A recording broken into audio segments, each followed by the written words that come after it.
So you guys know that the idea of doing away with or limiting property taxes is absolutely insane, right? Some political figures like Ron DeSantis of Florida are trying to make this happen, and it blows my mind. On so many levels, it's such a bad idea. It would destroy the Constitution. The thing about property taxes is that's how most state and local governments are supported. There are other options, like newer options, like income taxes, sales taxes, things like that. But like property tax, that is at the heart of how like most of the United States has been organized for as long as there's been a United States. And there are newfangled ways to collect taxes and whatnot, but the federal government kind of wins on all of those. And it's property tax specifically that shores up the much beleaguered parts of our Constitution that balance against the federal government. I'm talking about state governments, I'm talking about local governments, municipalities. Like the fabric of our democracy is supported by property taxes.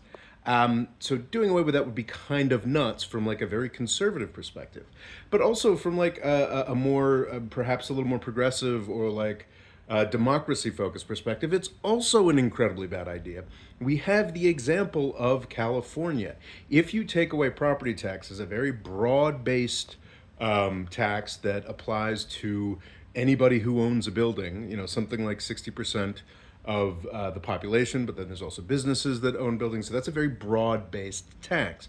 If you do what California did in the 1970s and like heavily limit it, then all your state government has is things like, can do things like sales taxes, but becomes incredibly reliant on income taxes and corporate taxes. And sure, if you've got a Silicon Valley, which really only one state does, that can provide a lot of money. But what ends up happening over time is that that government serves who pays for it. And it doesn't serve the broad base of people who pay property taxes.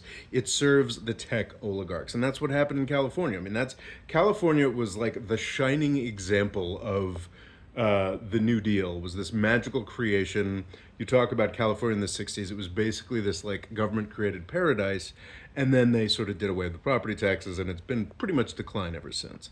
So yeah, like both from a conservative perspective, like the idea of preserving like state and local governments, you need property taxes for that, and also just if you want like a democratic system, if you want a government that works for everybody, like most people got to pay for it.